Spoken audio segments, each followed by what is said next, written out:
ये देख लड़की को। वो लड़की को देख कैसे भाग रही थी।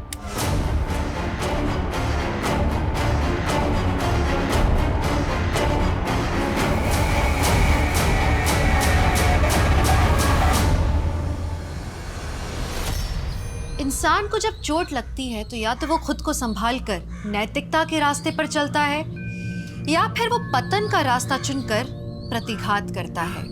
बदले की भावना और उस पर अमल करना किसी भी अच्छे नागरिक को अपराधी की श्रेणी में ले आता है। और कितना भी तर्क वितर्क कर लें, अपराध कभी भी सही नहीं हो सकता। नमस्कार, मैं हूँ दिव्यांका त्रिपाठी दहिया और मैं स्वागत करती हूँ आपका क्राइम पेट्रोल सतर्क के इस एपिसोड में, जो किसी को लगे घात की कहानी है, जिसके प्रतिघात ने कई जिंदगियां ले ली।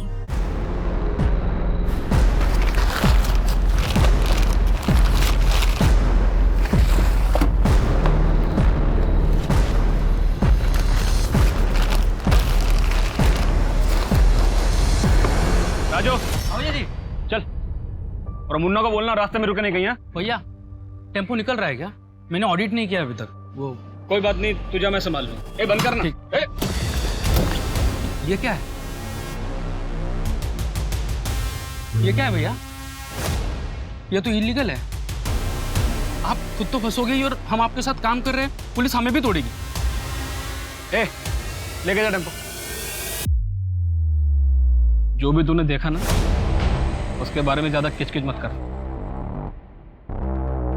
ये पकड़ और अपना मुंह बंद रख, आगे और भी मिलेगा। बेईमानी का काम मैं नहीं करूंगा भैया जी। आपका पैसा और आपका काम, आपको मुबारक।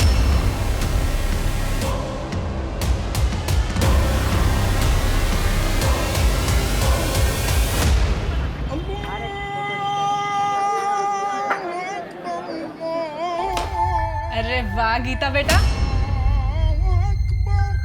Very good.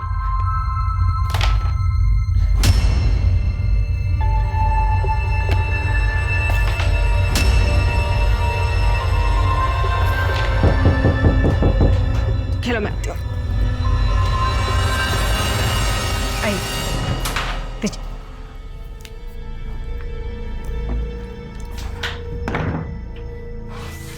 क्या हुआ?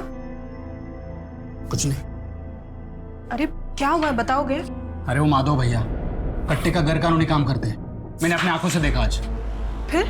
फिर क्या, नौकरी छोड़ दी मैंने। अरे नौकरी छोड़ दोगे तो कैसे काम चलेगा? अरे सूरज का इलाज, हम पहले इतने कर्जे में हैं। अरे लेकिन ऐसी जगह काम करेंगे तो एक ना एक दिन मैं भी फंस जाऊंगा ना। मुझे सब कुछ पता है, तुम चिंता मत करो। और वैसे भी सिर्फ नौकरी के भरोसे सूरज का इलाज नहीं हो पाएगा, मुझे अलग से कुछ इंतजाम करना पड़ेगा। लेकिन कैसे? चाहे जो कुछ करना पड़े, लेकिन मैं इलाज के पैसे लाऊंगा जरूर। और तुम देखना, अपना सूरज फिर से फुटबॉल खेलेगा। ये सूरज, ये देख मैं तेरे लिए क्या लाया। एक नई टी शर्ट, और पता है इस पे फुटबॉल भी लिखा है। कैसी है? पहन के दिखा। यस, दिखा मम्मी को। कैसा लग रहा है? अरे वाह मेरा सूरज।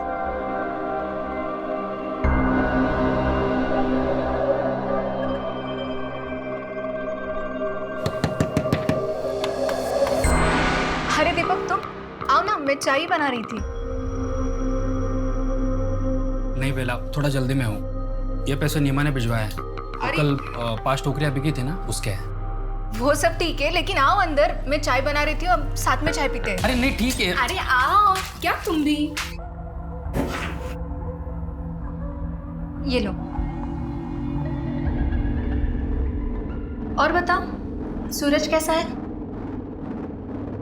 ठीक है, डॉक्टर ने बोला है कि जल्दी ठीक हो जाएगा, लेकिन पैसे बहुत लगेंगे, कम से कम 5 लाख। 5 लाख? हाँ। इतना सब कैसे करोगे आप? मैं अपने पापा से बात करूं, वो कुछ ना कुछ मदद जरूर कर देंगे। या फिर मेरे जो जेवर थे वो बेच के तुम्हारी मदद हो ही जाएगी। अरे इतना बोला वो बहुत है, मैं कुछ ना कुछ इंतजाम कर रहा हूँ ना। अच्छा, नीमा के घर से दहेज में कुछ नहीं मिला था क्या? मतलब अगर जेवर वगैरह होंगे तो वो बेच दो ना, उतनी ही मदद हो जाएगी। बेला, मैं निकलता हूँ। वो क्या है ना, घर पे सब लोग इंतजार कर रहे होंगे। अरे लेकिन चाय तो खत्म कर लो। सुनो दीपक, अरे दीपक आते रहना। राशन का 2000, दवाइयों का 4.5 6.5। अच्छा चाय बना दूं आपके लिए? अरे नहीं, वो बेला के यहाँ से पी के आया हूँ मैं।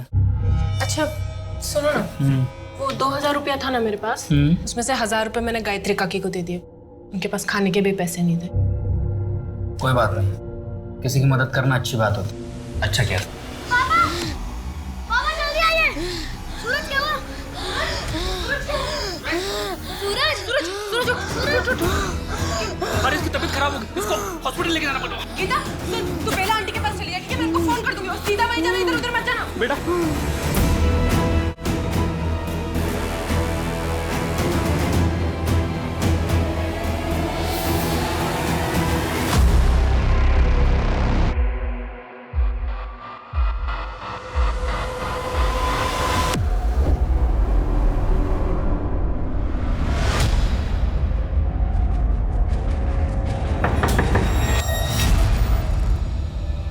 पापा नहीं आए साथ में? वो सूरज को लेके अस्पताल गए हैं। अच्छा आओ अंदर। खाना खाया तुमने? थोड़ा सा।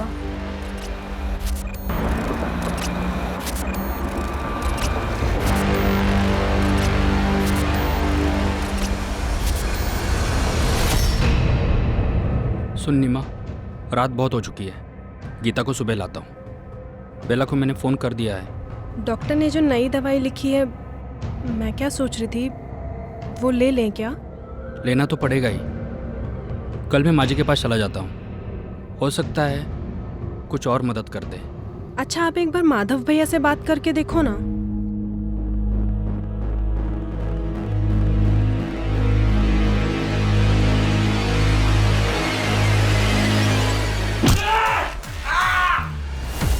ये कमल, तेरा फेवरेट के घर पे बड़ा कांड हो गया है, पुलिस भी आया है।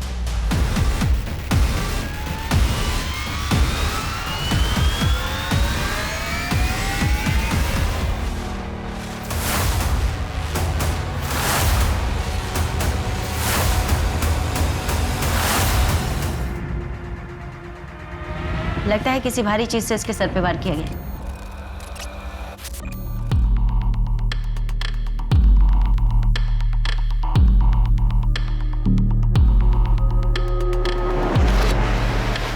मैम, यहाँ तेल के निशान भी है और सामान भी बिखरा पड़ा हुआ है। लगता है रॉबरी का मामला है।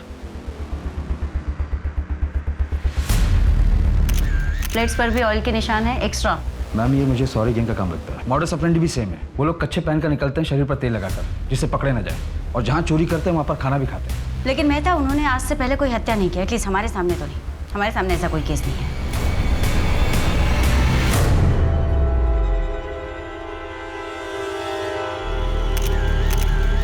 गोल्ड चेन, एस का लॉकेट भी है। अगर इस घर में रॉबरी हुई है तो फिर इतनी भारी गोल्ड की चेन यहाँ कैसे छोड़ सकते हैं? मैम, ये देखिए, ऐसा लग रहा है कि 2 दीवार पर फोटो फ्रेम है, जिसे अभी भी निकाला गया है।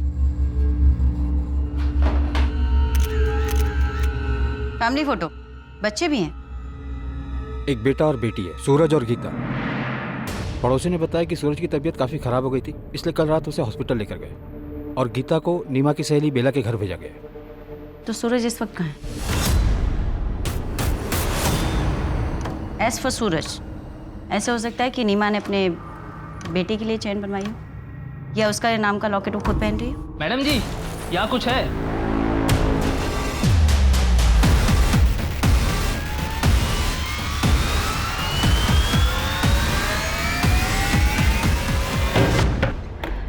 गीता कहाँ है? हाँ? गीता कहाँ है? अंदर सो रही है। गीता? गीता? अभी यही तो सो रही थी, पता नहीं कहाँ चली गई। अगर यहीं सो रही थी तो कहाँ जा सकती है? उसे लेने कोई आया था क्या? नहीं, सुबह दीपक आने वाले थे, लेकिन आप लोग यहाँ। देखिए, हमें दीपक, सूरज और नीमा की लाश मिली है उनके घर से। क्या आप बता सकती है कि ये चेन नीमा की है? इतनी बड़ी गोल्ड चेन नहीं, ये नीमा की नहीं हो सकती। वो इतने अमीर है ही नहीं। सूरज के इलाज के लिए उन्हें 5 लाख जुटाने में बहुत मुश्किल हो रही थी। ये उनकी नहीं हो सकती। बेला जी, एक बात बताइए, अगर गीता यहाँ पर नहीं है तो कहाँ हो सकती है? कहाँ जा सकती है हमें? क्या उसके परिवार की किसी के साथ कोई दुश्मनी थी? नहीं, उनकी किसी से क्या दुश्मनी हो सकती है? नहीं। हाँ, लेकिन एक लंबा चौड़ा पठान कई दिनों से दीपक को ढूंढ जरूर रहा था। कुछ और? नहीं। अगर कुछ याद आए तो प्लीज फोन कर देना।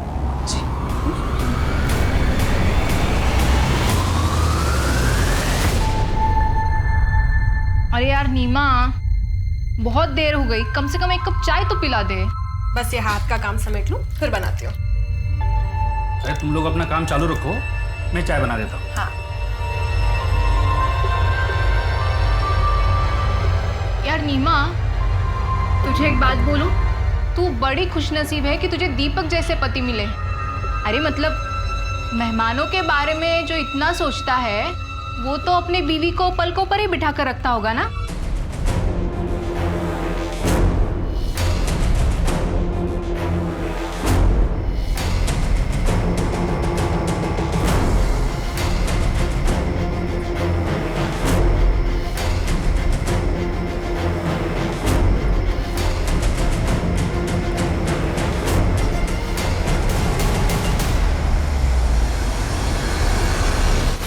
क्या पूरी फैमिली मर गई? ठीक है, तो तुम अभी इतना बौखलाओ मत। मर्डर हुआ है तो पुलिस तो आएगी ही ना। ऐसा करो, तुम अंडरग्राउंड हो जाओ और तब तक इस शहर में मत आना जब तक हम ना बुलाएं। किसी काम के नहीं है मुस्टंडे, पैसा डुबा के ही मानेंगे। मैम, लोकल ज्वेलर से पता चला है कि वो केरला का डिजाइन। केरला पुलिस को फोटो भी भेज दी है। चेन बहुत ही महंगी है। अगर हमें कहीं से ये पता चल जाए कि वो चेन किसकी है तो शायद हमें कोई लीड मिले। प्रदीप, जिस तरीके से बॉडीज को प्लेस किया गया था उससे कोई पर्सनल एंगल लगता है। ऐसे लगता है जैसे कोई खुन्नस खाया हुआ था, उन्हें देखना ही नहीं चाहता था। मैम, सॉरी गैंग के खिलाफ एविडेंस तो मिले हैं, पर मुझे भी ये एंगल पर्सनली लग रहा है। पर एक बात मेरी समझ में नहीं आ रही कि इतनी गरीब फैमिली को कोई टारगेट क्यों करेगा? सूर्य गैंग का कुछ और पता चला? एरिया में कई जगह दिखाई दिए, रेड अलर्ट जारी किया मैम। प्रदीप, नीमा और दीपक का पर्सनल एंगल भी खंगालो, हो सकता है केस वहां से जुड़ा।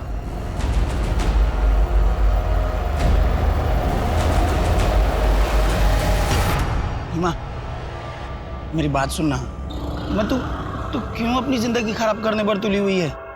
अपने निकम्मे पति और बच्चे की बीमारी के बोझ तले अपनी जवानी मत गला नीमा। अरे छोड़ ये सब झमेला और भाग चल मेरे साथ। मैं तुझे कोई तकलीफ नहीं होने। हिम्मत भी कैसे हुई मुझे ये सब बोलने की? ना तो मेरा पति निकम्मा है और ना ही मेरा बेटा मुझ पर बोझे। वो जगह तू अपनी फैमिली पे, समझा ना? मेरे पति और मेरे बेटे से मैं बहुत प्यार करती हूँ। दोबारा से मुझे ये सब बातें बोली ना तो पुलिस में शिकायत कर दूंगी तेरी, और मोहल्ले में भी जीना दुश्वार कर दूंगी तेरा मैं।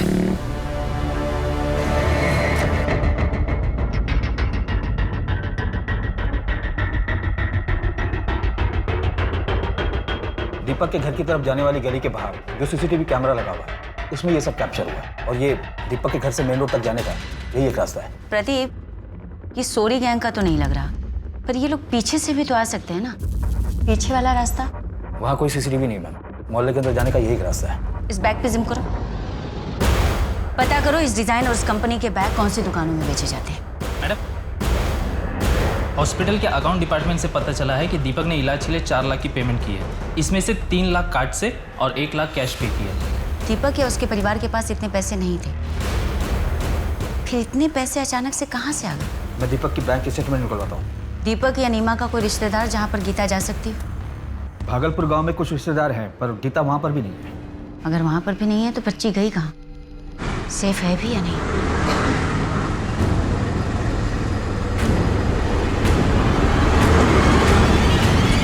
मैंने दीपक के बैंक स्टेटमेंट को चेक किया, उससे क्लियर पता चलता है कि उसने हॉस्पिटल को 3 लाख रुपए कार्ड से पे किए थे, और ये पैसे किसी वैष्णवी ने उसके अकाउंट में ट्रांसफर किए थे। वैष्णवी?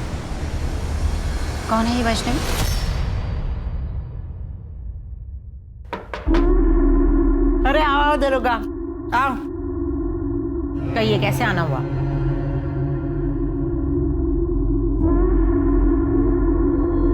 आपने दीपक को 3 लाख रुपए दिए थे। अब क्या करूं दरोगा बाबू, भलाई का काम ही नसीब में आया है। वक्त ज़रूरत पड़ने पर लोगों की मदद कर देती हूँ। और दीपक को भी 3 लाख रुपए मैंने ही दिए थे, पर सब कुछ कानून के हिसाब से। वो क्या बोलते हैं उसको, बैंक ट्रांसफर। और जब वो पैसे नहीं लौटा पाया तो आपने वसूली के लिए किसी को भेजा था? आफ्ताब को भेजा था। और आपके उस आफ्ताब ने एग्जाम्पल सेट करने के चक्कर में उसको और उसके पूरे परिवार को ही मार दिया। दरोगा बाबू, अगर हम ऐसे ही लोगों को मारने लगे तो लोग हमसे पैसे क्यों लेंगे? 3 लाख रुपए दिए थे, कोई सिक्योरिटी नहीं रखी? सिक्योरिटी के तौर पे घर के पेपर दिए थे उसने। अब तुम बोलोगे उसके मकान के चक्कर में मैंने उसको मार दिया। तुम मेरा घर देखो और उसका मकान देखो।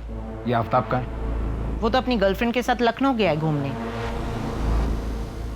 सर, मैंने वैष्णवी के बारे में सब कुछ पता कर लिया कि पैसों की वसूली के लिए आफ्ताब नाम का एक बंदा जाता है। हिस्ट्री शीटर है वो, और उस असॉल्ट के आरोप भी है। बेला ने भी यही कहा था कि दीपक के पीछे कोई लंबा चौड़ा पठान पड़ा था। हो सकता है ये पठान आफ्ताब ही हो।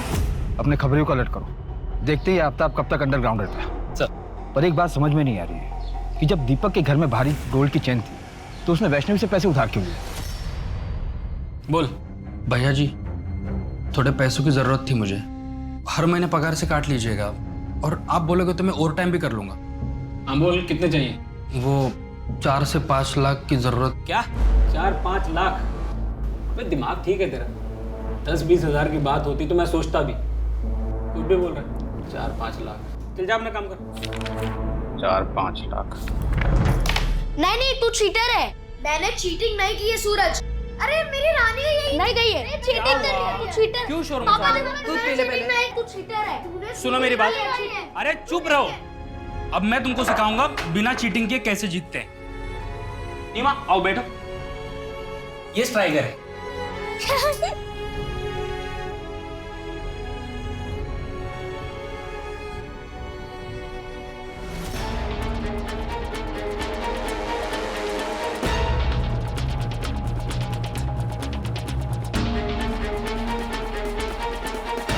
सच बता दो वरना और बुरा हाल करेंगे तुम लोगों का। सर कहा तो उस रात हमने उसी इलाके में चोरी की थी सर, लेकिन मर्डर वाली जगह पे हमारा ग्रुप चोरी करने नहीं गया था। हमने जहाँ चोरी की थी वो घर कई दिनों से बंद पड़ा था सर। सर सच बोल रहे हैं साहब। चोरी करते करते मर्डर भी करने लगे तुम लोग? ये दीपक और उसकी फैमिली को क्यों मारा? और ये बच्ची कहाँ है? सर इसी बच्ची को मैंने उस रात सड़क पे देखा था सर। यही बच्ची है सर, डरी हुई थी और भागी जा रही थी। मेहता, अगर ये लोग सही कह रहे हैं तो फिर तो गीता जिंदा होनी चाहिए, लेकिन वो है कहाँ?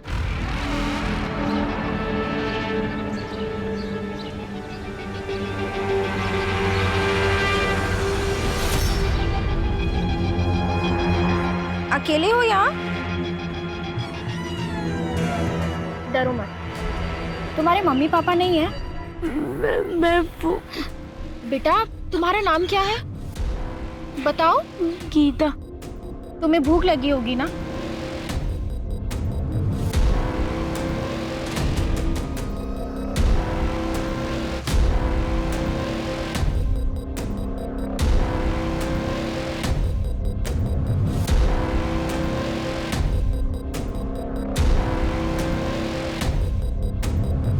बच्चे को जानते हो आप? अरे ये तो वही है ना, दूसरे वाली गली में रहती है। सुना है इसकी माँ का मोहल्ले में किसी लड़के के साथ लफड़ा था। किसके साथ? वो तो नहीं पता। कुछ तो बताओ यार, कहाँ जाती है, कहाँ आती है? अरे मैंने सुना था तो बता दिया, बाकी आप मोहल्ले में जाके पूछ लीजिए किसी भी। हाँ मुन्ना बोल। मैडम, पता चला है कि दीपक अपनी नौकरी से खुश नहीं था क्योंकि उसका चक्कर और उसका किसी लड़के के साथ चल रहा था। मुन्ना, तुम ये रोज रोज नई नई कहानियां मत सुनाओ। कोई सॉलिड एविडेंस और जानकारी हो तो बताओ। मैडम मुझे थोड़ा टाइम दो, मैं उस लड़के की पूरी कुंडली निकाल कर आपके सामने रख दूंगा। कामकाज में ठीक था दीपक, पर सच तो यह है कि वो अपनी सैलरी से खुश नहीं था। अपने बेटे की बीमारी की वजह से उसकी पैसों की ज़रूरत थी भी बहुत ज़्यादा। अब सर मुझे भी अपना धंधा रन करना है, किसी एक की सैलरी तो बढ़ा नहीं सकता, बाकी लोगों को भी जवाब देना पड़ता। उसका यहाँ पर किसी के साथ कोई पंगा था? नहीं, ऐसा कभी कुछ सुना तो नहीं, पर हाँ सर कुछ पता लगेगा तो आपको ज़रूर बताऊँगा। ठीक है।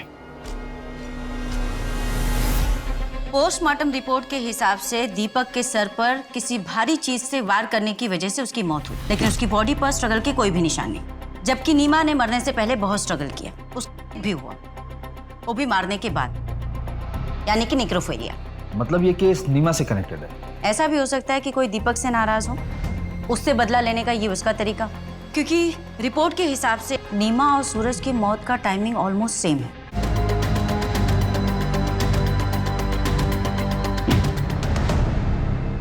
लेकिन इस सब के पीछे क्रिमिनल का मोटिव क्या था? मैडम, केरला से गोल्ड चेन की सारी इंफॉर्मेशन आ गई है। वो गोल्ड चेन दरअसल में मुनी जमानी माला कहलाता है और ये स्पेसिफिक डिज़ाइन खोजी कोड़े में बनाई जाती है और खोजी कोड़े के जिस ज्वेलर ने बनाई थी उसी का इनिशियल एस उस पर था। यानी कि वो एस सूरज के लिए नहीं था। कुछ बताया उसने कि वो माला उसने किसके लिए बनाई थी? पिछले साल ही उसकी मौत हो गई थी, तब से वहाँ ऐसा कोई गहना नहीं बनाया गया। उसका एक बेटा था मैम, जो अब केरला में नहीं रहता, लेकिन पुलिस उसे ट्रैक कर रही है। Ma'am Dhanipur triple murder case में आरोपी कब पकड़ा जाएगा? देखिए मैडम, अभी इन्वेस्टिगेशन चल रही है। अभी तक की जांच में हमारे सामने कोई भी ऐसा पुख्ता सबूत नहीं आया है, पर हम कोशिश कर रहे हैं। लेकिन किसी गरीब फैमिली को मारने के पीछे क्या वजह हो सकती है? I mean, इसके बाद क्या लोग अपने घरों में सुरक्षित महसूस करेंगे? देखिए, हमें पूरा भरोसा है कि कातिल जल्द से जल्द पकड़ा जाएगा और उसे कड़ी से कड़ी सजा मिलेगी। लेकिन कातिल कौन हो सकता है? कोई सरफिरा या विकृत मानसिकता का इंसान। ऐसे लोग वारदात को अंजाम देने के बाद कहीं जाकर छिप जाते हैं, लेकिन औरतों और बच्चों की जिंदगी से खिलवाड़ करने वाला चाहे जहां भी छिपा हो, हम उसे ढूंढ निकालें। Thank you. लेकिन मैम जिस कॉन्फिडेंस के साथ आप कह रही हैं, क्या आप उसे सच में पकड़ लेंगी? मुझे नहीं लगता है आपके पास कोई ठोस लीड है।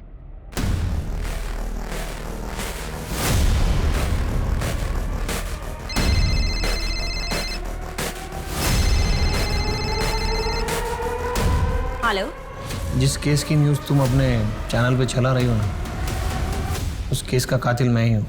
क्या तुम मुझसे बात करना चाहोगे? हाँ, एक मिनट, आप बस लाइन पे रहिए।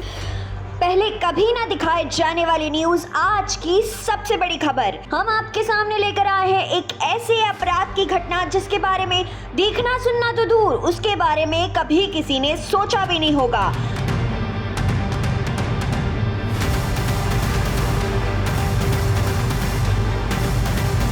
मैम, आपने न्यूज़ देखा? नहीं, क्यों, क्या हुआ? मैंने वास से 2 बार उसके सर पर वार किया। वही वास जो उनके घर को बहुत खूबसूरत बना रहा था। उनके लड़के को मारने का मेरा कोई इरादा नहीं था, लेकिन वो जाग गया और माँ से पानी मांगने लगा। मैंने उससे कहा वापस सो जा, लेकिन वो मुझसे ही पूछने लगा कि तुम कौन हो। मैं 3 घंटे तक उस घर में था। मैंने कपड़े बिखेरे, खाना फैलाया और पूरा घर तहस नहस कर दिया। और ये पुलिस वाले मुझे छोड़ सोरी गैंग को ढूंढते रहे, जबकि मैं खुला घूम रहा था। तुम लोगों को क्या लगता है ये ऐसी पुलिस तुम लोगों की रक्षा करेगी? आपका नाम क्या है? नाम में क्या रखा है? मैं आप लोगों को बता रहा हूँ, पुलिस वाले मुझे कभी नहीं पकड़ पाएंगे, क्योंकि वो मुझ तक कभी पहुँच ही नहीं सकते।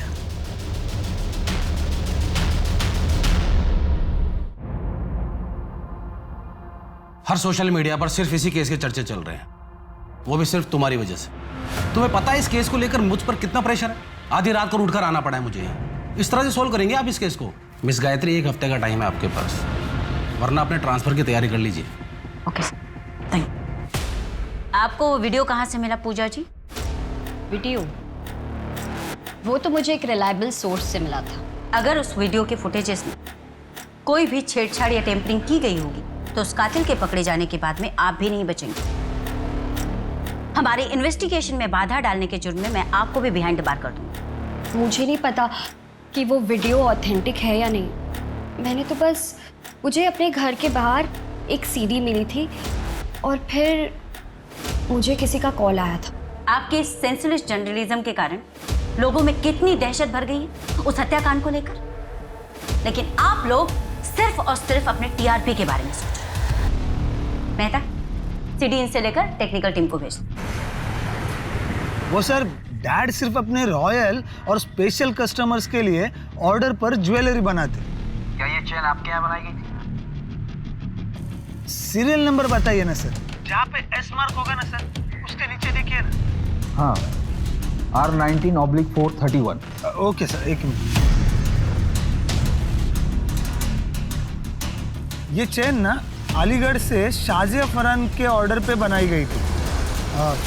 रिकॉर्ड में पूरा एड्रेस और नंबर है, मैं आपको मैसेज करता हूँ सर। क्या ये चेन शाजिया की है?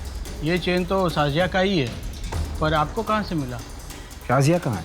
शाजिया अब नहीं रही, 15 दिन पहले उसकी हार्ट अटैक से मौत हो गई। शाजिया की कोई फोटो है आपके पास?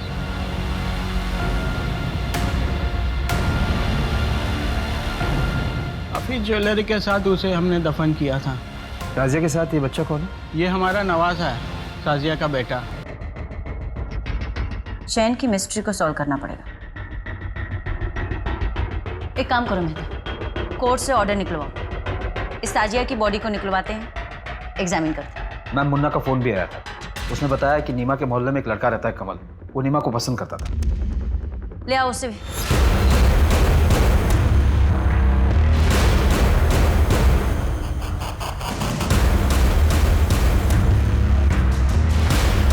कुछ मिला?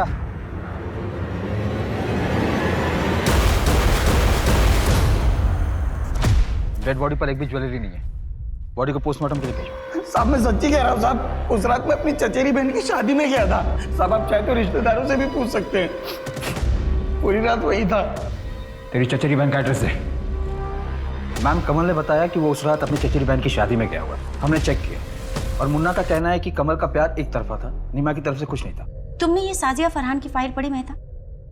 इसके साथ भी नेक्रोफिलिया हुआ था जैसे नीमा के साथ, और साजिया के साथ तो उसकी डेड बॉडी को कब्र से बाहर निकालकर किया गया।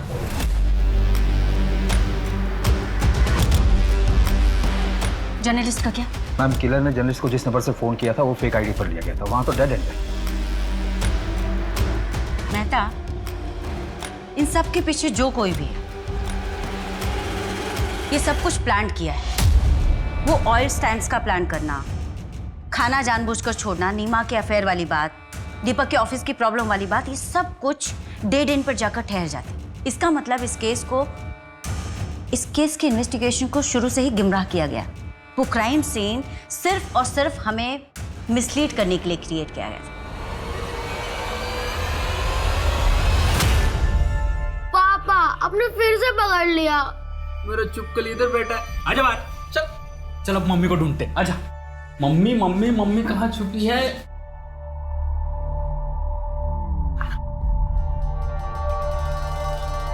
ये पकड़ लिया।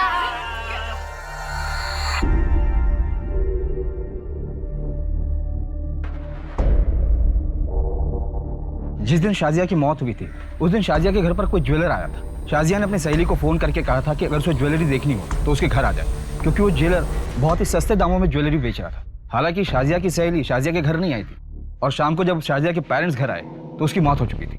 लेकिन सवाल अभी भी वही है मेहता, क्या कातिल ने जानबूझकर ये सब कुछ सिर्फ इसलिए किया कि वो दीपक और नीमा को मारना चाहता था? उसका टारगेट आखिर कौन था, दीपक या नीमा?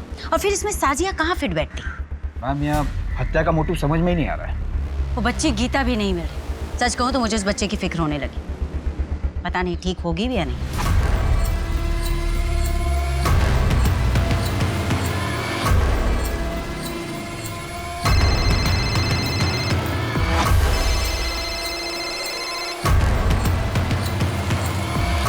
हेलो, ठीक है, मैं निकाल।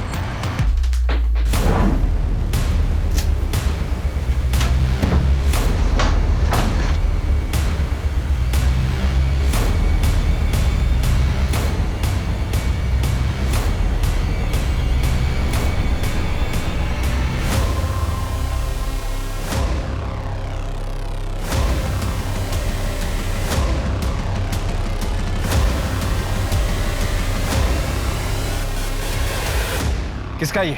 सब ये मेरा नहीं है, वो मैं माधव भैया के लिए डिलीवरी लेने आया था। माधव कौन? माधव पांडे? हाँ वही फर्नीचर वाले माधव। दीपक के काम छोड़ने के बाद तूने शाजिया की लाश कब्र से निकाली और दीपक के घर जाकर क्राइम कर दिया। मैं किसी शाजिया फरहान को नहीं जानता। दीपक और उसकी फैमिली को कैसे मरवाया? सर मैंने ना किसी को मारा ना मरवाया, क्योंकि सर मैं अच्छी तरह जानता था कि दीपक में कंप्लेंट करने की ना तो हिम्मत थी ना टाइम। सर वो तो अपने परिवार में परेशान था। सर मैं एक बिजनेसमैन हूँ, कोई खूनी नहीं हूँ। सब मुझे जाने दो सर। क्या गीता का वहां भी कुछ नहीं पता चला? उस माधव ने कुछ कन्फेस किया? नहीं मैम, कट्टो का इलीगल बिजनेस से यही कन्फेस किया। उसका कहना है कि इस हत्या में उसका कोई हाथ नहीं है। चार्जशीट तैयार करो, इलीगल वेपन और ट्रैफिकिंग के केस में अंदर ही रहो। मैम कमल से भी कुछ निकल नहीं पा रहा है। वो उस रात अपनी चचेरी बहन की शादी में गया था और सुबह 6 बजे निकला था वहां से। जी क्या? ठीक है, हम आते हैं। क्या वो? मैम रसूलपुर में एक लड़की मिली है जिसकी डिटेल्स गीता की डिटेल से मैच करती है।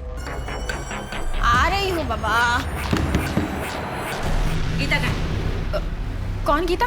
मैडम आप ऐसे अंदर कैसे जा रहे हैं? सही यहाँ ढूंढो। मैं कह रही हूँ ना वहाँ कुछ नहीं है। आप ऐसे कैसे किसी के घर में घुस सकते हैं? मैं बोल रही हूँ ना सर, मैडम मैं बोल रही हूँ ना यहाँ पर कुछ भी नहीं है। कौन कौन रहता है यहाँ पर? मैं और मेरा पति। मैडम देखिए आप जाइए यहाँ से। चप्पल तो किसी बच्ची की लगती है। मैंने कहा ना यहाँ कोई बच्ची नहीं है। एक तो आप बिना किसी परमिशन के मेरे घर में घुस आए हैं और ऊपर से मुझसे क्वेश्चन कर रहे हैं। आप जाइए यहाँ से। मैडम वहाँ कुछ नहीं है, सिर्फ कपड़े हैं। हाँ तो देखने दो। बेटा बाहर आओ, डरो मत।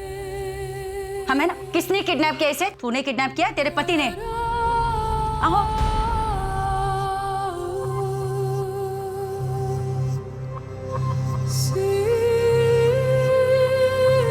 मैडम मेरा कोई बच्चा नहीं है, मैं माँ नहीं बन सकती। इसलिए जब मैंने गीता को देखा तो मेरा मन नहीं माना और मैं अपने साथ अपने घर ले आई। हमारे पास बहुत पैसा है लेकिन मेरा पति शराबी है, इसलिए मैंने गीता के बारे में अब तक उन्हें कुछ नहीं बताया। पता नहीं गीता किसी भी आदमी को देखती है तो ऐसे डर जाती है कि अलमारी में जाके छुप जाती है। अगर ऐसी बात है तो तुमने पुलिस स्टेशन में इन्फॉर्म क्यों नहीं किया? हम पिछले 15-20 दिनों से इस बच्ची की तस्वीर लेकर यहाँ वहाँ ढूंढ रहे। मैंने न्यूज़ में देखा था कि मर्डरर ने किस तरीके से आप लोगों को चैलेंज किया था। मुझे गीता की जान की चिंता है, इसलिए मैंने किसी को कुछ नहीं बताया। हाँ लेकिन गीता ने अपने माँ बाप के कातिल को देखा है।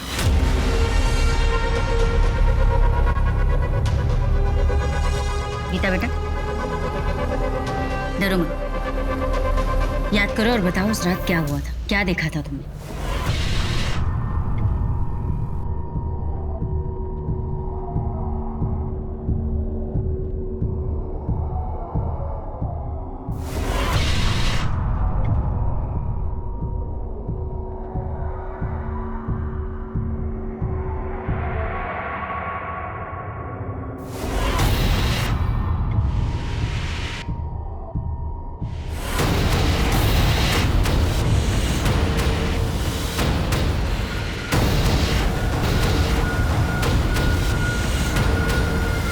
मैंने उसका चेहरा नहीं देखा, उसकी सिर्फ पीठी नजर आ रही थी और वो बार बार अपने हाथों पे ऐसे खुजा रहा था।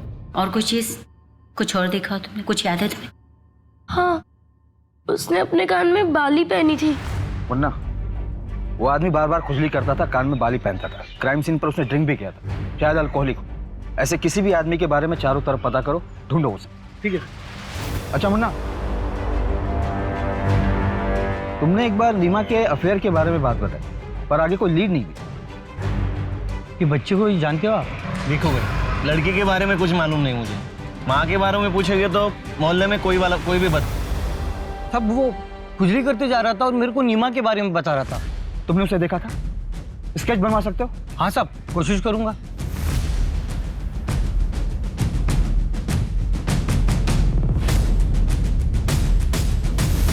मर्डर के दूसरे दिन ही वो हमारी आंखों के सामने था, हमें मिसलीड करता रहा और हम उसे नहीं पहचान पाए।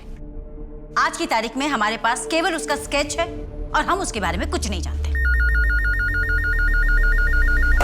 हेलो, क्या? कहाँ? कोलकाता? आप मुझे फैक्स कर सकते हैं? जी please note down the number 44344610। Kolkata में भी आज से 2 साल पहले नेक्रोफेलिया का केस हुआ था, वहां भी विक्टिम का बेटा गायब। मैडम, कोलकाता पुलिस हेडक्वार्टर से फैक्स आया है। विक्टिम का नाम मौसमी, उसे मारने के 2 दिन बाद तक उसकी डेड बॉडी के साथ किया गया था। उसके बाद उसकी बॉडी एक फैक्ट्री के शेड में बरामद हुई। उसका 12 साल का बेटा था, आखिरी बार वो खुर्जा में देखा गया। इस मामले में भी सस्पेक्ट एक साड़ी बेचने वाला था जो अक्सर मौसमी से मिलने आया करता था, क्योंकि मौसमी को नई डिजाइन की साड़ियों का शौक था और वो उसकी कमजोरी थी। ये वही स्केच वाला है शायद जिसकी शिकार सारी औरतें और उनके बच्चे हुए। लेकिन मैम ये कोइंसिडेंस भी तो हो सकता है। ये भी तो हो सकता है कि इस बार कोई कोइंसिडेंस ना हो, उसकी मोडस ऑपरेंडिंग ही ऐसी हो। वो पहले औरतों की कमजोरी का पता लगाता हो, उसके बाद में उन्हें अपना शिकार बनाता हो। लेकिन नीमा की वीकनेस क्या थी? सूरज और उसके इलाज में लगने वाली महंगी दवाइयाँ। मेहता, एविडेंस में जो हमने दवाइयाँ रखी थी, पता करो दवाइयाँ कहाँ से लाई गई थी। क्या ये मेडिसिन आपके स्टोर की है? हाँ, ये मेडिसिन हमारे स्टोर की। क्या तुमने कभी इस आदमी को देखा है? हाँ, शायद ये आदमी हमारे स्टोर पे मेडिसिन लेने आया था। हाँ, याद आया। उसने बताया था कि वो अलीगढ़ हॉस्पिटल में वार्ड बॉय है।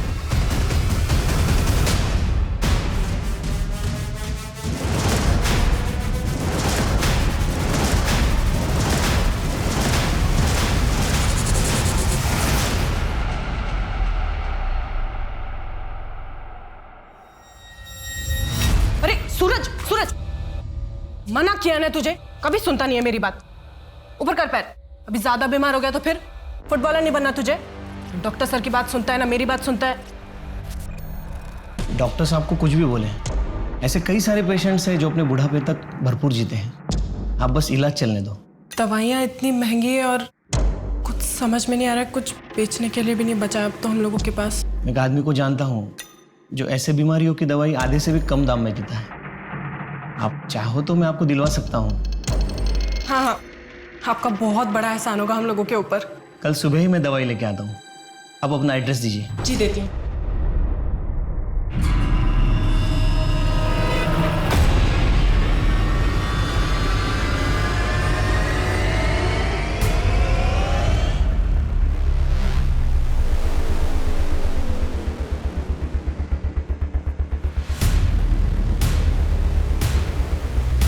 चेक करो।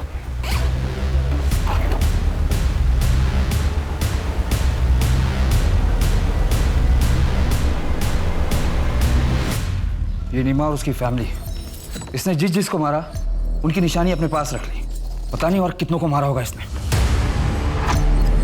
गिनते रहिए साहब, बहुत है। किसे ढूंढ रहे थे? मुझे? बहुत ज्यादा वक्त नहीं लग गया आपको मुझे ढूंढने में, जबकि मैंने बहुत सारे सुराग छोड़ दिए। जहां जाता था वहां सुराग छोड़ता था। ऐसा करेंगे तो कैसा चलेगा साहब? नहीं नहीं नहीं नहीं, मारोगे तो कुछ भी नहीं बताऊंगा, ऐसे सब कुछ बता दूंगा। कैमरा में देख के बोलना है या फिर आपको देख के? तू ऑन कैमरा मार खाएगा या ऑफ कैमरा? मैडम ये मत समझना कि आप लोगों ने मुझे पकड़ा है। मैंने खुद पुलिस को ये चांस दिया कि वो मुझे ढूंढ ले। दरअसल अब मैं भी चाहता हूँ कि पूरी दुनिया को मेरी कहानी पता चलनी चाहिए। उनको पता चलना चाहिए कि मैं कोई शिकारी नहीं बल्कि खुद शिकार हुआ हूँ। मुझ पर भी जुल्म हुए हैं, मैं भी विक्टिम हूँ। इसीलिए तूने एक के बाद एक मर्डर किया, उन लोगों का भी जिनका कोई कसूर नहीं। क्या बिगाड़ा था उन लोगों ने? आपके बाल भी सीधे हैं क्या? हाँ, मैं भी सीधी और मेरे बाल भी, पर जलेबी की तरह। तू ये बता कि सूरज और नीमा ने तेरा क्या बिगाड़ा? मैंने तो उसकी मदद करी है। कैसे डांट रही थी उसे? मना किया ना तुझे, क्यों उतर रहा है बेड से? कभी सुनता नहीं है मेरी बात। रोने से ना जी हल्का हो जाएगा। वैसे भी रोने से कोई नामर्द थोड़ी हो जाता है। और तू तो मेरी बहादुर लड़की है ना। बहुत सुन ली तेरी कहानी, अब ये बता कि ये सब तूने क्यों किया? कोई अपने बच्चों को डांटे, उन पर अपना हक जमाए, उनको तकलीफ दे, मुझसे बर्दाश्त नहीं होता। और मैडम, ये सभी औरतें वही कर रही थी। मुझे जितना तुझ पर गुस्सा आ रहा है ना, उससे कहीं ज्यादा तरस आ रहा है। जिस माँ की जातियों और परवरिश की तू बात कर रहा है ना, तू बिल्कुल उसके जैसा बन गया। मैं कोर्ट से रिक्वेस्ट करूंगी कि तुझे ऐसी कड़ी से कड़ी सजा मिले ना कि दूसरा कोई तुझ जैसा ना बने। नवीन पूरी दुनिया को ये बताना चाहता था कि उसके साथ कितना अन्याय हुआ था। उसे ये लगता था कि वो शिकारी नहीं, वो खुद शिकार है। जबकि सच्चाई ये है कि एक मानसिक आघात ने उसे नेक्रोफिलियाक बना दिया था। उसने जो किया था वो कोई मामूली अपराध नहीं था। महिलाओं के प्रति भारी नफरत ने उसे अंधा बना दिया था और प्रतिघात में वो मासूम औरतों पर हमला करता था। अपने ऊपर हुए घात से उबरकर सही दिशा में बढ़ना ही इंसानियत है। यही फर्क है एक अच्छे नागरिक और एक अपराधी के बीच में। आप अपनी हर प्रतिक्रिया में नैतिकता को याद रखें। इस आशा के साथ मैं दिव्यांका त्रिपाठी दयाब लेती हूँ आपसे विदा। फिर मिलूंगी एक नई सच्ची कहानी के साथ। आप देखते रहें क्राइम पेट्रोल सतर्क। जय हिंद।